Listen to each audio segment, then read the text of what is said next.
La ley de bases tiene dos grandes capítulos en materia laboral. Uno es relativo a la promoción de empleo, que tiene que ver básicamente con la cuestión del blanqueo y algunas simplificaciones que hacen, que otorgan ciertas facilidades, en definitiva, a la inscripción de los empleados, etcétera. Y el otro capítulo es la modernización laboral, que resulta en ciertas modificaciones a la ley de contrato de trabajo y a normas complementarias, que son, por cierto, bastante interesantes.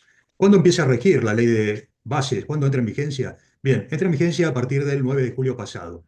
La gran pregunta a todo esto es, que se hace frecuentemente, ¿es retroactiva o no es retroactiva?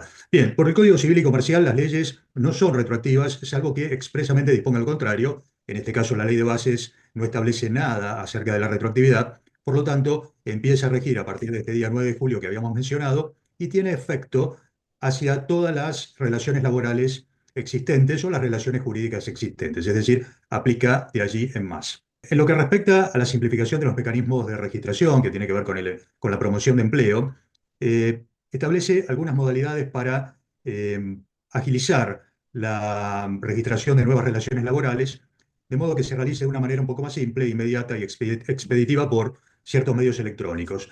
La FIP recientemente entonces ha simplificado la emisión de recibos de sueldo para empresas de hasta 2 empleados, para empresas pequeñas, no así para el resto de las empresas. Al comunicar el alta, resume la cantidad de datos que hay que colocar, de manera tal que un alta temprana puede darse de una manera bastante veloz. Inclusive, la FIP también ha implementado semanas atrás el sistema conocido como Alta Ya, que permite a través de una aplicación, de la aplicación de la FIP, dar directamente el alta a través del celular. ¿Cuáles son estas pocas cosas que hay que o datos que hay que incluir en el alta? Es el CUIL del empleado, el domicilio de explotación y la actividad económica de la empresa. Un domicilio de explotación, siempre nos referimos al lugar de trabajo. Si tuviéramos varios establecimientos o varios domicilios de explotación, vamos a tener que consignar el lugar de trabajo del empleado en particular. Por supuesto, la fecha de inicio, la modalidad de contratación, si se trata de un contrato a plazo fijo, a tiempo indeterminado, de temporada eventual, en fin. Eh, la obra social, cuando no haya ejercido el trabajador el derecho de opción, porque si ha ejercido previamente el derecho de opción, la obra social aparece por default, ya directamente en el alta, y no es posible cambiarla, quedando en cabeza del empleado a hacer la opción necesaria o que él guste, hasta una vez por año, como se venía haciendo hasta ahora. Con la posibilidad nueva, y esto lo digo más que nada entre paréntesis, de optar por aquella obra social que desee, ya sea sindical o de personal de dirección. Ya no hay esa restricción, esos compartimentos estancos. Inclusive se abrió el registro para que las prepagas se inscriban como obras sociales y puedan dar las prestaciones directamente. Por supuesto, en cuanto a obra social y sin plan superador, van a dar el PMO, el programa médico obligatorio, pero abren la puerta a, como se venía haciendo hasta ahora, a planes superadores, por supuesto, con pagos adicionales, ya sea a cargo de la compañía, si lo quiere dar como un beneficio social, o a cargo propio del empleado. Lo que sí se quita a partir de ahora, y este lunes pasado se empieza a implementar, es la posibilidad de optar por la entidad de medicina prepaga en forma directa, de forma tal de omitir la intermediación de una obra social, ya sea de dirección o sindical, que haga las veces de hub o de, en definitiva, intermediario, porque no tiene prestadores propios con la prepaga. Entonces, se ahorra la porción del aporte y contribución que se queda a la obra social intermediaria y va todo directo a la prepaga, generando una disminución, en definitiva, de la cuota final a pagar. Bueno, en el caso de que fuera un contrato a plazo fijo, hay que poner la fecha de finalización del contrato, obviamente, como siempre ha sido, y los restantes datos que nos queden, relaciones familiares, etcétera, deberán completarse recién antes de informar la primera liquidación de salario del trabajador, antes de informar, en definitiva, la primera declaración jurada de seguridad social. En cuanto a la falta de registro, luego vamos a ver que esta ley tiene un punto muy importante, que es la derogación de las multas. Esta cuestión tiene mucho que ver con que aquí se habilita, como venía haciendo anteriormente, pero también se habilita un sistema web para que el empleado pueda denunciar la falta de registro de su relación laboral o pueda reclamar por falta de aportes y contribuciones de la seguridad social a su respecto. Eh, en definitiva, el cambio que produce la ley de base es que solamente es la FIP quien podrá perseguir estos aportes y contribuciones, y eventualmente intereses y multas de la Seguridad Social. No es el empleado quien tiene en cabeza esa acción, sino la propia AFIP. Es decir, no hay una ventaja directa que el empleado denunciante pueda tener, más allá de encontrarse correctamente registrado y tener sus aportes debidamente acreditados a los efectos de una futura jubilación. Como era antes, los jueces en materia de conflictos laborales están obligados a ser agentes de información del fisco, es decir, al momento de detectar una relación total o parcialmente no registrada y dictar sentencia a tal efecto estableciendo esa situación, deberán oficiar directamente a la FIP a los efectos de que la FIP tome la intervención que corresponda, persiguiendo los aportes y contribuciones omitidos por ya sea diferencias salariales o bien el pago de un salario superior al realmente registrado o eventualmente el error en fecha de ingreso. Si se trata de una relación laboral no registrada, pero enmarcada en un régimen de autónomos o monotributista, al momento de perseguir los aportes y contribuciones de la Seguridad Social, la AFIP va a descontar los aportes que se hicieran como autónomo o como monotributista en el caso. Esto no se hacía antes, la AFIP determinaba la deuda por completo de los aportes y contribuciones como personal dependiente y omitía o no consideraba los aportes que se hubieran hecho como autónomo y monotributista. En este caso, eso se rectifica de manera tal que no hay una duplicación de aportes en caso de una falta de encuadre como es debido. Bien, a los efectos de la regularización del empleo no registrado se genera un programa de blanqueo que realmente es muy interesante porque permite eh, volver a poner en orden, volver a poner en condiciones de registro adecuado a relaciones laborales. Estas relaciones laborales van a estar limitadas a aquellas que se han iniciado antes del 5 de julio, es decir, las nuevas relaciones laborales posteriores a esa fecha obviamente deberán contar con el debido registro desde el inicio y no van a ser susceptibles de este blanqueo en particular con las condiciones o las prebendas que el mismo dispone. El blanqueo va a generar la extinción de de la acción penal tributaria, en los casos que, por supuesto, se superen los límites para gatillar la acción penal. Va a generar también la condonación de deudas por capital e intereses, en cierta medida que vamos a ver ahora, y la condonación de infracciones y sanciones, generando también ciertos incentivos para las MIPYMES y la baja del denominado REPSAL, es decir, el registro que lleva adelante el Ministerio de Trabajo acerca de los infractores laborales. Muchas veces ese registro, estar incluido en ese registro, impide acceder a ciertos beneficios, eventualmente fiscales, eventualmente de participación en licitaciones públicas, por ejemplo. La fecha límite de adhesión al blanqueo se ha prorrogado al 24 de diciembre de este año, es decir, en vísperas de esta Navidad, aquellos que deseen regularizar, entrar en el blanqueo, van a tener que tener presentado eh, los recaudos del blanqueo, que no son más que nada entrar en el aplicativo de AFIP del 931 e incluir a aquellos empleados en los periodos que correspondan con un código especial que la AFIP ya diseñó a tal efecto. La condonación que establece este sistema de blanqueo es de un 90% de estas deudas que enunciamos para las MIPYMES, de un 80% para las pymes tramo 1 y 2, de un 70% para los demás empleadores. Es decir, hay una reducción altamente significativa. Respecto el régimen de obras sociales y las cuotas a la RT que generaron diversas dudas, la reglamentación aclara que estas van a ser condonadas en un 100%. Es decir, regularizo todos los subsistemas de la seguridad social con estas condonaciones en función de la magnitud de la empresa, bastante ventajosas, por cierto, muy ventajosas. Hace tiempo que no se tenía un plan de estas características.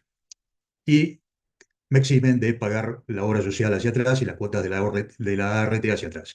Esto lo voy a poder pagar al contado con un descuento también significativo del 50% de las deudas que quedan remanentes luego de la condonación, o bien pagarlo en cuotas a través de un plan de facilidades de pago. Bien, ¿qué pasa con los trabajadores que he regularizado? ¿Qué pasa con sus aportes previsionales? Bueno, la, la ley de bases concede, en el caso de blanqueo, hasta 60 meses de consideración a los efectos de los servicios previsionales. ¿Sí? Se considerará entonces estos 5 años, por supuesto si la regularización fuera por menos de 5 años, se considerarán estos años en menos, 4, 3, lo que fuere, y si fuera más de 5 años, 10, ¿sí? Ejemplo, se considerarán solamente 5 años y van a ser computados como tiempo de servicios a los efectos de la jubilación y van a otorgar la condición de aportante regular, recaudo necesario para ingresar o ser beneficiario eventualmente de las prestaciones de invalidez y la prestación de pensión por fallecimiento en favor de aquellos derechohabientes que la propia ley de jubilaciones enumera. Esto es, sin duda, bastante significativo, bastante eh, promisorio para los empleados que sean regularizados, porque no tendrán que, llegado el caso, completar la falta de aportes a través de moratorias o a través de algún sistema que esté vigente al momento del acceso a la jubilación. Extingue, como decíamos antes, la acción penal tributaria, en tanto no hubiese sentencia firme al momento de adherir al régimen. Los beneficios de promoción de empleo alcanzan a todos los aportes y contribuciones de la seguridad social, pero la regularización, y esto es un poco más a nivel individual de cada uno de los que nos escuchan, esta regularización no alcanza al personal de casas particulares, es decir, al conocido anteriormente como servicio doméstico. Bien, en lo que se refiere a los cambios en la ley de contrato de trabajo y normas complementarias, se aprecian algunas modificaciones bastante interesantes. La ley de bases no llega a los niveles esperados que sí llegaba el DNU 70-2023 de fin del año pasado, que tuvo ciertas objeciones, que hoy por hoy está virtualmente suspendido en su aplicación. Me refiero al capítulo laboral del decreto, no hacía otras previsiones que tienen que ver con el Código Civil, etcétera, de manera tal que la aplicación del decreto es eh, por demás dudosa para el personal extraconvencionado. ¿Por qué digo esto? Porque los amparos que han prosperado y que hoy, particularmente el de la CGT, que nuclea la mayor cantidad de entidades sindicales afiliadas a la misma, ese amparo impuesto por la CGT, interpuesto por la CGT, que tuvo sentencia definitiva de la Cámara Nacional de Apelaciones del Trabajo y hoy está a resolución de la Corte Suprema. Como ustedes saben, la Corte no tiene tiempo para expedirse, de manera tal que no hay un horizonte para que ello ocurra. La ley de bases a este respecto es absolutamente suspendida para los trabajadores convencionados, pero podríamos entender, y esto es una interpretación bastante fina, que no es aplicable esta suspensión al personal fuera de convenio, ¿sí? Hasta ahora no se ha planteado y se desconoce el criterio judicial que podría aplicarse en este sentido, pero alguno podrá ir más allá y hacerlo con el personal fuera de convenio. Bien, la ley excluye a las categorías de trabajadores que siempre excluyó, es decir, a los trabajadores del empleo público, bajo el régimen de lo que se conocía como el Estatuto del Empleo Público, a los trabajadores del personal de casas particulares o servicio doméstico y a los trabajadores agrarios. Estos dos últimos, salvo en materia supletoria, es decir, aquellas cuestiones que no estén regidas por los regímenes específicos, van a ser resueltas a través de la ley de contrato de trabajo, pero de manera completamente supletoria. Aquí viene la novedad de la ley de base, que es que no aplica a contrataciones de obra, de servicios y de agencia, y en general a todas aquellas contrataciones reguladas por el Código Civil y Comercial, contratos eventualmente de distribución, entre otros. Esto quiere decir que tira abajo, hablando de una manera coloquial, toda aquella jurisprudencia que se acuñó durante los últimos años en el sentido de que los contratos comerciales aplicados al ámbito laboral eran prácticamente inexistentes. De alguna manera, y esto ocurrió mucho con los contratos de prestación de servicios, que directamente los jueces consideraban como un encubrimiento de un contrato de trabajo. Hoy la cuestión se invierte y estos contratos quedan de lado de la aplicación del régimen de la ley de contrato de trabajo, estrictamente hablando. Por otro lado, y concordantemente con esto que decimos, también se limita fuertemente la presunción de existencia del contrato de trabajo. Ustedes tendrán presente que el artículo 23 de la Ley de Contrato de Trabajo establece una fuerte presunción de existencia de contrato de trabajo frente a la prestación de servicios de un individuo a favor de una empresa, en tanto haya las notas tipificantes o se verifiquen las notas tipificantes de subordinación técnica, jurídica y económica. Es decir, un trabajador inserto en la estructura de una empresa, por supuesto ajena al propio trabajador, que se beneficia con su trabajo y que tiene poder de dirección jurídico, órdenes directivas, sanciones, poder de dirección técnica y dependencia económica, en tanto el trabajador normalmente depende de ese ingreso para su vida normal y particularmente y en mayor medida, en tanto los beneficios económicos del trabajo del empleado no redundan directamente en su salario, sino que son apropiados o son, en definitiva, propiedad de la empresa que es la que pone todos los medios materiales e inmateriales a los efectos de generar un lucro a través de una actividad económica determinada. ¿Qué pasa? Deja de lado la ley de esta presunción, concordantemente con lo que dijimos antes, a los contratos de obras, de servicios profesionales o de oficios. Contratos de obras, muchas veces tenemos una obra en la compañía, dentro del establecimiento de la compañía, y muchas veces esa obra no está dada por una empresa que pone todos los medios necesarios para llevar adelante la obra, sino que muchas veces se trata de una reparación menor que puede hacer de pronto una persona que tenga el oficio determinado, albañilería, electricidad, plomería, etcétera, que aun cuando lo haga de manera regular, queda de lado por la condición de ejercer un oficio. También es interesante para aquellos casos que ejercen servicios profesionales, ¿sí? Esto tiene que ver con aquellas profesiones liberales que prestan servicios en el ámbito de la empresa, ¿sí? Pero esto lo deja supeditado, la ley de bases, a que estos trabajadores o estos prestadores de servicios, estamos hablando de individuos, no de empresas, porque las empresas directamente excluyen la presunción de la existencia de contrato de trabajo, la dejan de lado en forma completa, sino que estamos hablando de individuos, donde hasta ahora había una duda considerable que siempre se aplicaba a favor del individuo en materia jurisprudencial. Hoy esta presunción se excluye de manera tal que algún prestador de obras, servicios profesionales o oficios deberá acreditar positivamente que no se trataba de tales tipos de prestaciones, sino que se trataba de una prestación compatible con un contrato de trabajo. Sí, la inversión de la carga de la prueba es algo sumamente importante en esto. La- lo que tenemos que tener en cuenta es que esto queda supeditado a que el prestador de servicio emita facturas o los pagos se hagan de forma completamente bancarizados. Yo le diría, a pesar de esta o, ¿sí? que aplica a uno u otro en el marco de la ley, yo le diría, asegúrense de que emitan facturas y asegúrense de que ese pago sea, por supuesto, bancarizado, para no tener ningún inconveniente al respecto, es decir, cumpla con los dos recaudos. La reglamentación nos dice que esto es independiente de la cantidad de facturas emitidas. Surgía la duda de qué pasa si el trabajador, el prestador de servicio, mejor dicho, me emite una cantidad de facturas en forma regular y habitual.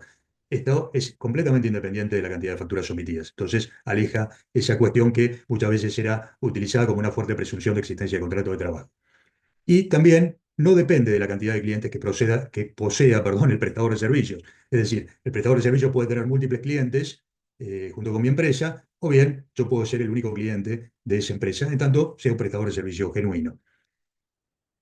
También se establece un nuevo periodo de prueba, como ya ustedes están obviamente al tanto, porque seguramente lo vienen aplicando con las nuevas contrataciones. Este periodo de prueba se lleva a 6 meses mínimo de base en cualquier situación, pero habilita los convenios colectivos de trabajo de empresas entre 6 y 100 empleados para que eventualmente puedan elevar este periodo de prueba a 8 meses, y a empresas pequeñitas de entre 5, de hasta 5 empleados, perdón, para llevar el periodo de prueba hasta 1 año. Esto está supeditado a los convenios colectivos de trabajo. Hasta el momento no se tiene noticias de que haya un acuerdo en tal sentido. Yo creo que los sindicatos son cautos por el momento, pero en algún tiempo próximo seguramente se entre a negociar este tipo de cuestiones.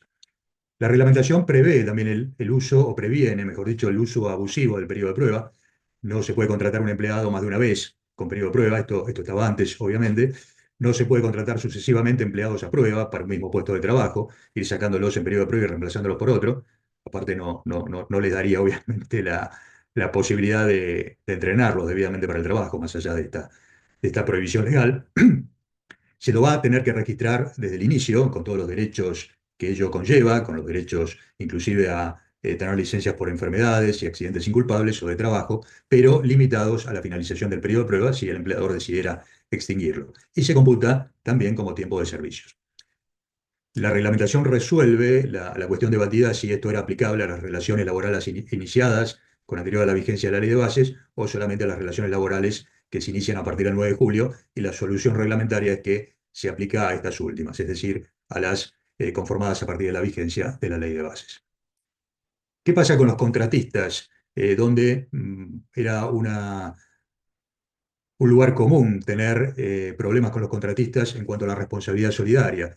Aquí se limita, ciertamente, la responsabilidad de la empresa principal, que se vale de contratistas, que se vale de tercerizar ciertos servicios u obras, limitando a considerar que los empleados dados al servicio de la empresa principal van a ser siempre empleados directos del contratista. Antes se aplicaba la figura de la interposición de personas, haciéndolos empleados directos de la empresa usuaria o de la empresa principal, en el caso de tercerización.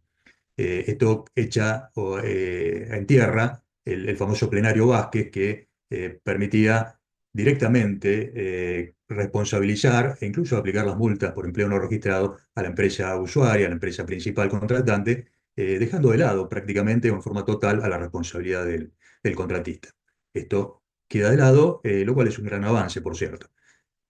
También la empresa usuario principal solo va a ser responsable solidario por las obligaciones laborales y de seguridad social de los trabajadores afectados al servicio y durante el tiempo de servicio de prestación efectiva para esa empresa. ¿Qué significa esto? Que, por ejemplo, un empleado de limpieza, tercerizado, un empleado de seguridad, un empleado de comedor de la empresa, que es tercerizado, por supuesto, solamente va a poder reclamarme, como empresa principal, por los periodos afectados al servicio, es decir, no desde que inició sus tareas para el contratista, y solamente podrán hacerlo aquellos trabajadores afectados directamente al servicio. Muchas veces estos contratistas tienen más trabajadores, entonces esto que parece una obviedad, la ley de base lo ratifica. Los empleados de los contratistas, sin embargo, van a poder pedir a la empresa principal que retenga de la facturación que pague al contratista aquello que sus empleadores directos le deban, en función de salarios o aportes y contribuciones de la seguridad social. La empresa principal usuaria va a tener derecho de retener los aportes y contribuciones de seguridad social, incluso sin aviso, en forma directa cuando detecte este incumplimiento. Pero esas retenciones no podrán exceder los importes de cotizaciones de seguridad social que adeuden los contratistas por los empleados en cuestión, y eso va a haber que determinarlo específicamente al momento de efectuar la retención sobre esos trabajadores contratados, para lo cual AFIP va a poner en marcha un procedimiento específico a través del aplicativo. Esto antes se hacía muy pocas veces desde ya a través del responsable sustituto, ahora se va también a simplificar ese aspecto. ¿Qué pasa con la figura famosa del trabajador independiente con colaboradores? Esto permite a un autónomo, a un trabajador independiente, contar con hasta tres colaboradores independientes sin que esto sea considerado relación de dependencia. Es decir, la relación de dependencia queda excluida. El decreto, que decimos hoy no está vigente, por lo menos para los trabajadores convencionados, eh, permitía contratar hasta cinco colaboradores, lo reducen a tres, con lo cual esa previsión del decreto queda de todas maneras modificada. Y la FIPA ya ha establecido un procedimiento especial para que el trabajador independiente que cuenta con los colaboradores y los colaboradores que ayudan al trabajador independiente ingresen a un sistema específico de la FIP, donde el trabajador independiente, bajo declaración jurada, acepte que esta relación se trata de un vínculo autónomo que no está sujeto a una relación laboral. Los colaboradores, en cuanto a lo que prevé expresamente la reglamentación, deben inscribirse en los regímenes de trabajadores independientes, autónomos o monotributistas, ingresando a este sistema en particular. Podrán contar con un seguro de accidentes personales, dice la reglamentación. Es altamente recomendable que así lo hagan. Y no podrán encontrarse restringidos para ser colaboradores de otras personas, de terceros, en la prestación o provisión de servicios. Y cualquiera de las partes, y esto es bastante interesante, podrá rescindir en cualquier momento el vínculo de colaboración sin necesidad de preaviso especial y sin necesidad de indemnizar de ninguna manera. Se derogan las multas, enorme noticia, se derogan las multas de la Ley Nacional de Empleo, se derogan las multas subsidiarias a la Ley Nacional de Empleo previstas en la llamada, en la conocida Ley 25323, se derogan las multas por retención indebida de aportes y se derogan las multas por falta de entrega de certificados de trabajo. Todo esto es muy importante porque generaba muchos reclamos o hacía muy atractivo generar reclamos, dado que el incremento de estos reclamos era exponencial, de manera tal que significa una mejora muy apreciada por los empleadores. Sin embargo, esta aplicación de las multas, esta derogación de las multas, mejor dicho, ha tenido criterios dispares en la jurisprudencia. Varios tribunales, particularmente del interior del país, han considerado que se aplica inclusive a los juicios en trámite, ¿sí? Porque el Código Civil prevé que se aplica a las relaciones jurídicas vigentes y todavía hay una relación jurídica en el juicio en trámite. Eh, y también hay una sanción penal o punitiva que hace que aplique el criterio de la ley más benigna, pero los tribunales de Capital Federal y de la provincia de Buenos Aires, los cuales ustedes están básicamente alcanzados, todavía no han sido concordantes con este último criterio, más bien han entendido lo contrario. Finalmente, se establece un fondo de cese laboral. Aquí la reglamentación admite que este fondo de cese laboral, que debe ser acordado por convenio colectivo de trabajo, podrá sustituir no solo las indemnizaciones por despido incausado, sino otras indemnizaciones u otras compensaciones por salida, tales como la de mutuo acuerdo, el despido con justa causa en lo que se refiere a la liquidación final, el fallecimiento, las causas económicas o de fuerza mayor, etcétera, etcétera. Se puede instrumentar a través de seguros, se puede instrumentar a través de fondos comunes de inversión, también a través de un fideicomiso o en forma directa a través de una cuenta bancaria que el empleador constituya en favor del trabajador. No se van a poder cobrar comisiones, va a ser en principio constituido este fondo con una retención al trabajador y eventualmente el empleador también podrá contribuir a lo mismo. Esta cuestión obviamente va a ser resuelta por los convenios colectivos de trabajo que así lo dispongan. Hasta el momento ningún convenio se animó, pero por ejemplo Comercio ya meses atrás anticipó cierto interés. Yo creo que en las actividades de mayor rotación esto va a calar más profundo y en las actividades de menor rotación no va a tener tanto apego. Para los empleados fuera de convenio podemos decir con estas, leyendo la reglamentación, que es aplicable y el empleador y el trabajador podrá pactarlo en forma libre bajo estos esquemas. Las indemnizaciones por despido no se modifican, pero se agrega una indemnización agravada del 50 o el 100% en casos de despido discriminatorio. No voy a abundar en esto. Prevé una tarifa cierta y lo que es más, impide la reinstalación, es decir, se compensa el despido discriminatorio con una tarifa compensatoria o indemnizatoria. Para el despido con justa causa se considera grave injuria laboral la participación activa en bloqueos o tomas de establecimiento, particularmente cuando afecten el derecho a trabajar de los empleados que no adhieran a la medida de fuerza o que impidan el ingreso o egreso de personas o cosas, productos al establecimiento, o resulten en daños a personas o las cosas. El empleador debe intimar previamente al cese de estas medidas, salvo que se produzca un daño apreciable en el momento. En ese caso no cabe la indemnización, perdón, la intimación previa, sino el despido inmediato. Se genera un protocolo antibloqueo, esto lo generó el Ministerio de Seguridad, que permite destinar las fuerzas policiales, locales y federales a los casos de denuncias de bloqueos, y esto habilita indirectamente a que la constatación de las fuerzas policiales hagan o den fe de la existencia del bloqueo y uno no tenga que salir a buscar un escribano, que cuando llega el escribano me levantan el bloqueo, cuando se va el escribano vuelven a hacer el bloqueo, etcétera, etcétera, todas prácticas que nosotros conocemos y hemos experimentado. En otras cuestiones se mantienen los plazos de licencia por maternidad, pero se permite como licencia preparto hasta 35 días. Eh, Hay que destacar que la ley de base no modifica el régimen de teletrabajo, sigue siendo igual que antes, tampoco deroga el Estatuto del Viajante de Comercio, y acá debemos señalar que cuando lo intentó derogar el DNU, la Federación de Viajantes de Comercio interpuso un amparo que también prosperó. Bien, con esto terminamos. Creo que estamos en tiempo, Enrique, Néstor, para hacer algunas preguntas. Disculpen la Sí. rapidez, pero quería más que nada permitir que ustedes puedan hacer comentarios o presentar alguna duda. Agradecerles especialmente a la Cámara nuevamente. Gracias, Jorge, por tu amabilidad y siempre permitirnos que a través de este espacio podamos llegar con esta información tan importante y tan actual. Gracias al resto, a los invitados, bueno, Osvaldo, Néstor especialmente, Moni, bueno, a todos los que estuvieron participando. Muchas gracias por las preguntas, gracias por interesarse y vamos a estar mandándoles entonces esta grabación. Si querés, Moni, podemos ir ya cerrándola bueno, y vamos a estar obviamente en contacto para cualquier duda o consulta que tengan. Bueno, muchas Perfecto, muchísimas gracias. gracias a los organizadores, al espacio que nos brinda la Cámara, a los participantes. Espero que no los haya aburrido y les haya servido también para esclarecer al menos algunos puntos. Bárbaro, gracias a todos por participar y bueno, en previo a las fiestas empezamos a saludar. Felices fiestas para los que no nos veamos. Gracias.